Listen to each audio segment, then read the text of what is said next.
Hello everybody, Beth here from Access Paranormal for this week's I Want to Know, which is all about debunking and finding your possible plausible explanation when you're out investigating.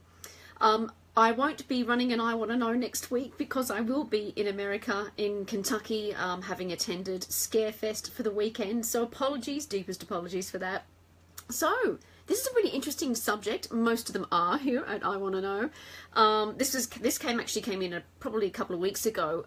Someone sort of said, look, I investigate. I investigate with other people, and I would really like to know what your thoughts are. I want to make sure that, if I'm investigating, have I covered all my bases? So I thought, yeah, that makes sense, because sometimes you can kind of get so into, going to a location, you kind of know your set way, you know what you're looking out for, you've done a bit of research, and it depends why you're investigating as well and stuff like that. Hi Damien. Hi Shane. Hi, cool. So, we kind of get into our groove kind of stuff. So sometimes it's nice to find out whether or not there might be something else that you're not looking at that could happen, that could be easily explained. Now, I'm not talking from a party pooper perspective either. I know I do, this is kind of like my area of specialty, I must admit. If you want to get a little technical, it's called anomalistic psychology, which basically means finding plausible explanations first before even remotely looking at paranormal ones. And that's kind of my thing. That's my investigation style. So when this question came up, I went, oh, yes, let's do this. Let's run with this. And as I said, I love sharing information. There might be stuff that will come up in the comments section, which I always encourage as well, that I may not even thought of or regularly have. Now, I do have a regular checklist with myself as well. So I'll go through all that sort of stuff too. Hi, Serena. Hey, Amy. Good to see you here, lovely. So, yeah, let's have a look at some of this debunking stuff. Now, some of us, some may have heard me use the term PAE. It's possible alternative explanation when it comes to debunking. And the reason why I choose most of the time to use that term is because I sometimes find the word debunking kind of connotates a bit of a fraudulent feel to it. So to debunk something could actually mean someone's actually purposely set it up. Now, we know that with most of the time, like fingers crossed 100% of the time when we're investigating a location, when stuff happens, it's not because somebody tried to set it up. So having something called a PAE, or a possible alternative explanation, is the way in which I like to refer to it. I think it's kind of more well-rounded as well, and it's not just about haunting cases. It can be about UFO cases, cryptozoology, all that kind of stuff too. I think it kind of spreads better then. But I mean, the term debunking is quite widely used in paranormal anyway. So if you hear me mention PAE, I'm not making it up. That's what it means. So from here on in, that's what I will be referring to it as well. Hi, Karen.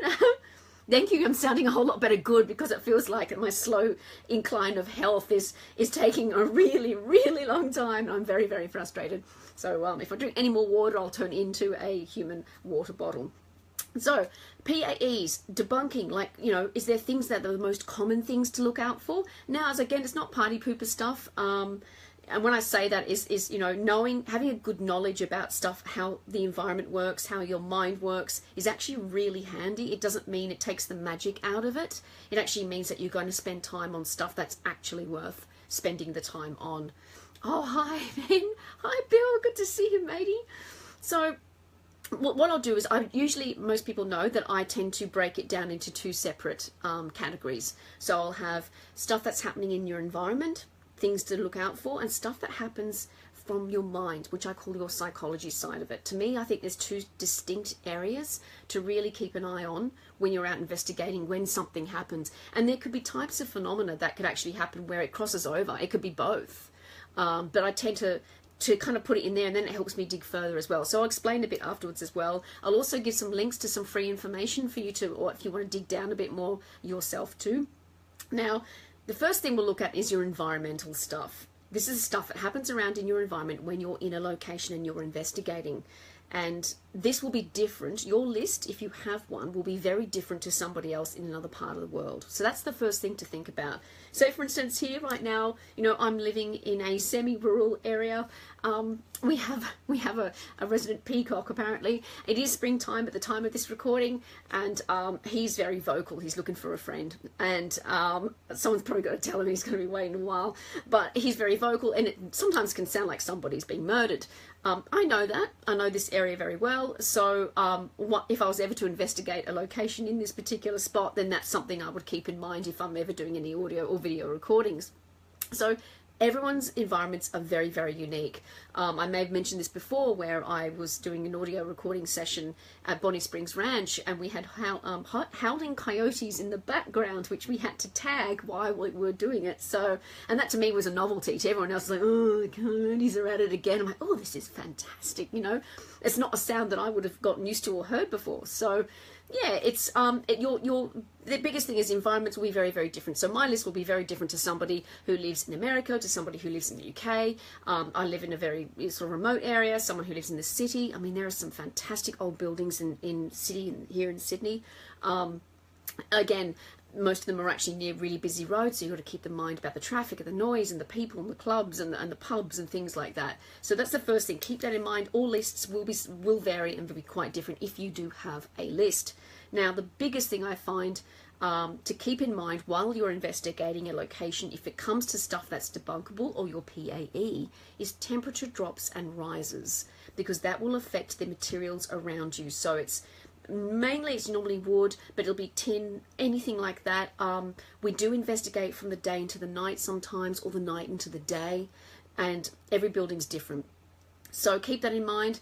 In Australia, we've got extremes in weather. So, you know, we don't really have an autumn or a spring. It kind of just has a couple of days and then it's really hot or really cold. It does snow here as well in certain places. So knowing that too. But yeah, keep in mind, obviously the closer to the equator you are, you're not going to have too much of a swing, but it will be enough sometimes to have sounds pop. I know even when a sun goes behind the cloud, or the clouds go behind the sun, that'd be funny, goes behind a cloud, the cracking in the roof can sound like someone's doing a tap dance. You know, there's Michael Lowe Flatley happening upstairs. So that's something to keep in mind too. So, you know, temperature drops do make a huge difference. I personally think it's one of the biggest things that come with that kind of stuff.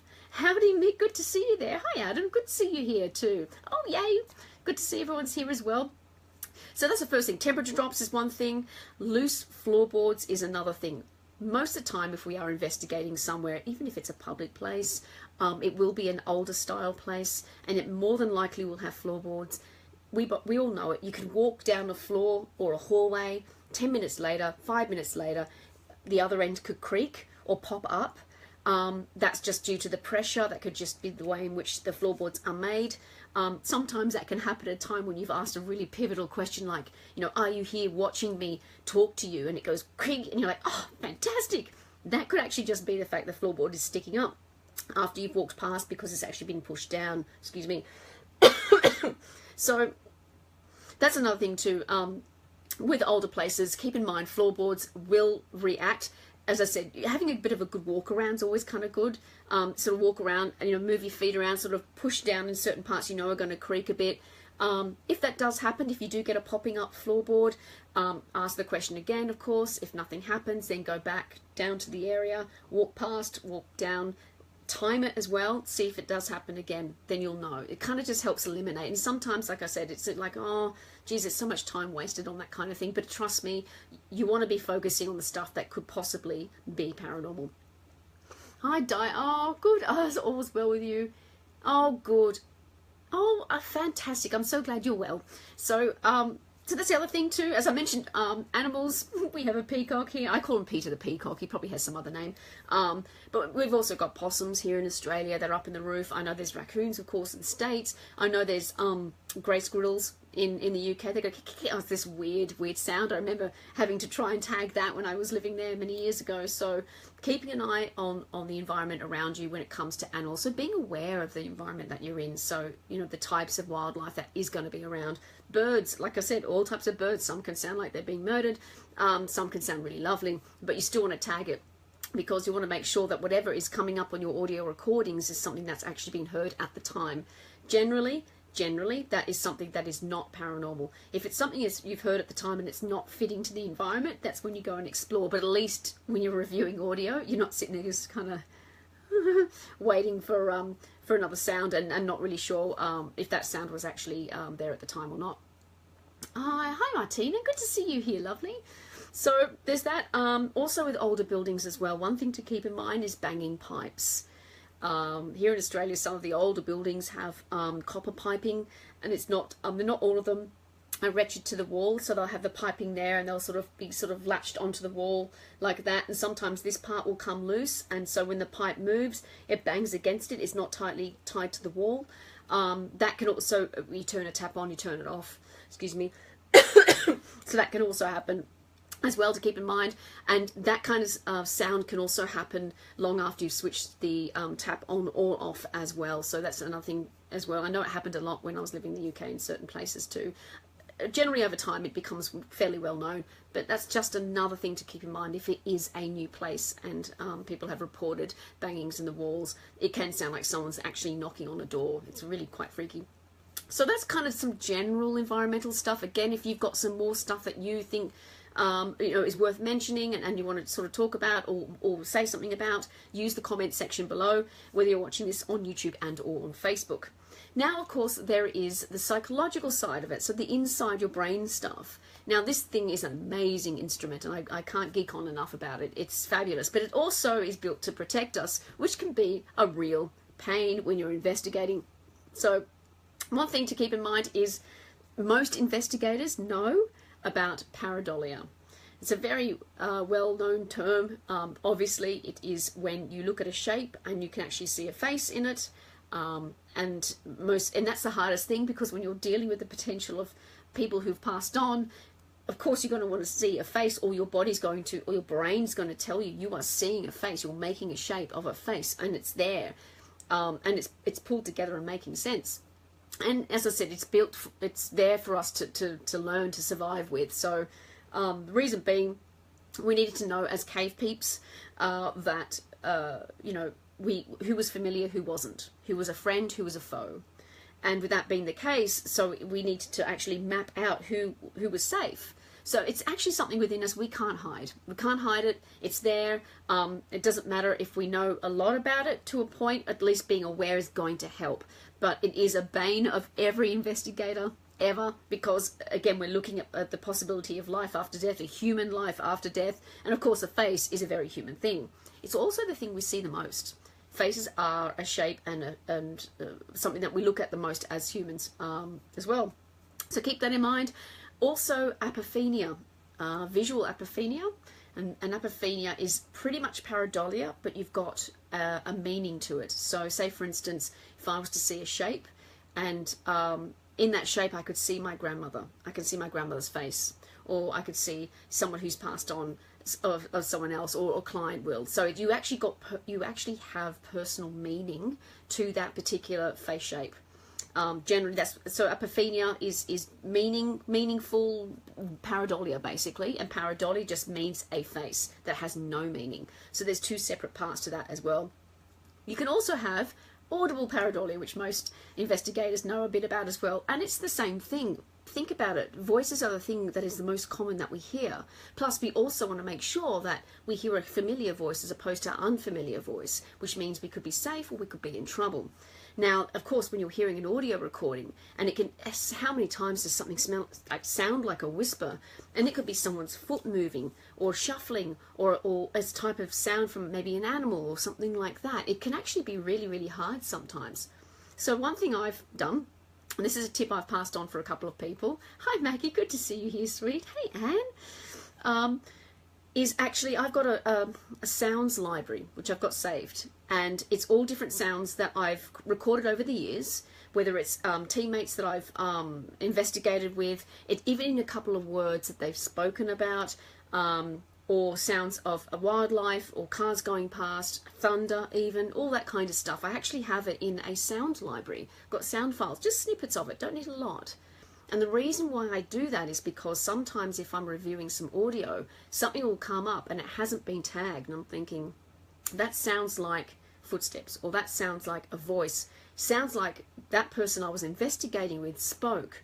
Geez, I'll go back to that sound file that I've got a sample of them speaking and see if it sounds like them. So that's what I've done. Also, if you're using obviously Audible software, you'll actually see the sound file shape itself, and if it looks similar, then you can near enough debunk it, near enough as well.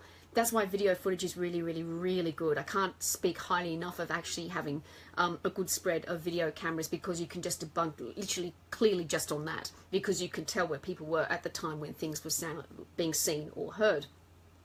Oh, I'm loving your ghost now. Yeah, this is my mate. Thanks for that.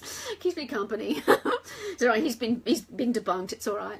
So yeah, so those are the things. So having a sound library is really good. Now, if you don't have one, that is fine too. Or if you've just got a few sounds, a really, really great way to do that is there's a website, freesound.org.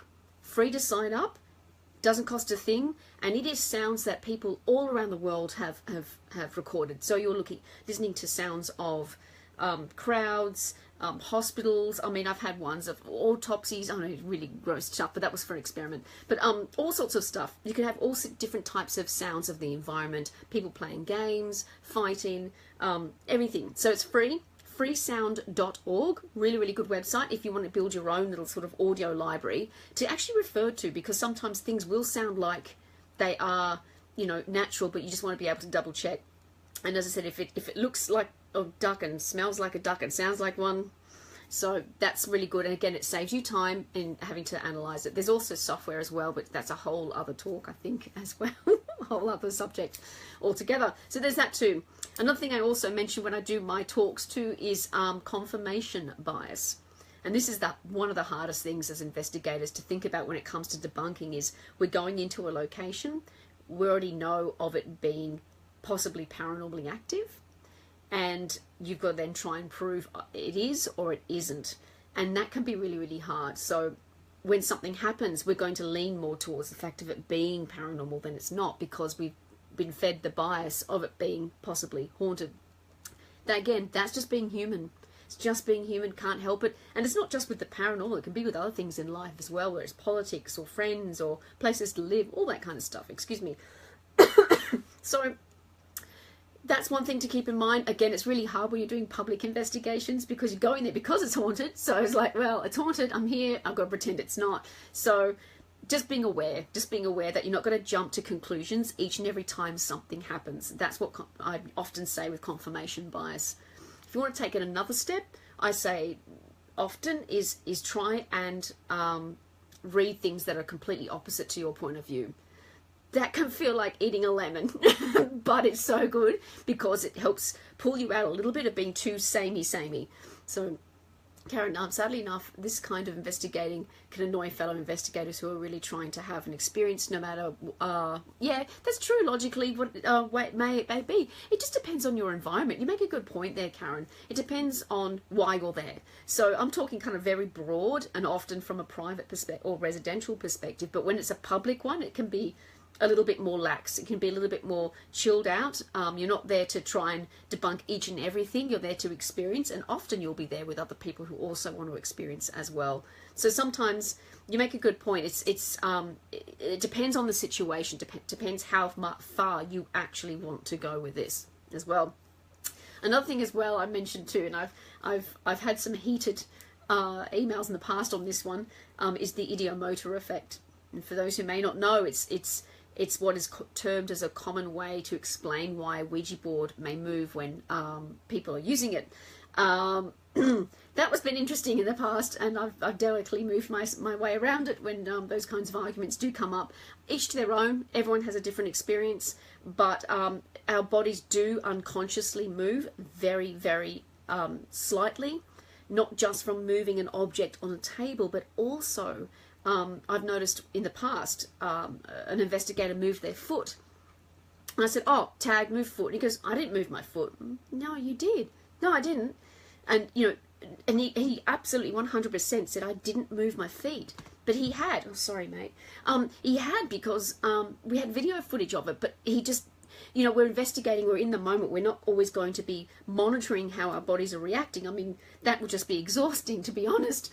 To a level of degree, yes, you know, you tag and you stay quiet when you're doing audio recordings, but yeah, he felt really kind of taken aback. He's like, oh, I didn't realize I did that. I'm like, it's just being human. That's all it is. Our body, we're not meant to pick each and every time we move or say something in that way. So, yeah, keep that in mind. Idiomotor doesn't just mean the whole moving of the planchette. It can also be subtle movements as well that our subconscious does that the conscious has not picked up on. Excuse me. Oh, getting there. So there's also that. And last thing too I wanted to mention was one that not a lot of people actually know of is what is called cryptonesia. Now, I mentioned this to someone not that long ago, and they said, I haven't been to Micronesia. I'm like, no, that's not what I'm talking about. Although, high five Micronesia, it's when you obtain information and you forget that you have. And then later on, you recall it. And this can be a really interesting thing when it comes to psychics and mediums. We're all, again, when it comes to the psychology side of stuff, we're all valuable to it. We're all, you know, susceptible to something like that. And I can imagine from a fiction writer point of view, it must be hell. But sometimes, you know, someone can walk into a location, go, there's going to be this there, there's going to be this in this room, and then going through into that room and then find out that that's exactly what it is, but not have known that they have read that information or have watched information about it, and it's just retained somewhere in their brain. And it's like, why do we investigate then if we got to look at all these things to keep in mind? But it's just keeping it in mind. It's just being aware of it. That's half the battle, is being aware of it. That's why we attach our pendulum to a tripod instead of holding it. See, that's another thing. So you find inventive ways to have not you know, so much human interaction to it. So that's a really good thing, Amy. I know a lot of people are actually starting to use it and actually have some drawings or words as well, so, you know, less interaction. But like it is, it's taking that human element out of it and kind of standing away. But yeah, so with cryptonesia, it can be a really interesting way to explain why some people may obtain information or know of something when they couldn't, but they may not have remembered that in some way they've actually found that information out previously. Oh, wonderful. Yes, Jim's posted a link. I love it. Thank you, my friend. Jim's fantastic. Hopefully I get to see you sometime soon. I don't think you're going to Scarefest this time around, which is a bit of a bummer, but I really do hope that we do catch up at some point. Jim's fantastic. Fabulous brain. So, there's a couple of things to keep in mind with that as well. I will post links of some of the information that I do have available. One is a free little video course called 3 Key Areas for Debunking. So if you're just starting out and you kind of want to know the 3 areas to focus on, because there's a lot of information I've gone through, I will post those links below. And also another one which is a bit more in depth, and it goes more in depth with the whole environmental and the psychological side of stuff, where if you've had an experience or someone else has had an experience, how you can actually dig down and find that as well. So I'll post that link too, and that's a free little email course. You get a checklist as well at the end, and you can literally just print it out and take it with you to an investigation. So if something happens, sometimes for me, I'd still do every now and then get caught up in the moment, which we do. You just got to honour that, but then know, okay, I'm in the moment, something's happened, let's get that detective hat on, let's go Sherlock Holmes and figure this stuff out, because you've only really got that short window of time to really find out what it could be, because the time may change the situation enough for you to never find out. So keep that in mind as well. And I can't wait to look at that link that Jim's posted too. I'll also post that link as well on YouTube too, so you have all that information there as well. Thank you so much for watching, guys. Again, use the comments section. Love to know if there's anything else that you come across, or any funny debunking stuff that you've come up with, or have come across, or anything like that. Would love to know as well, and also some tips too, because sharing is caring. Take care.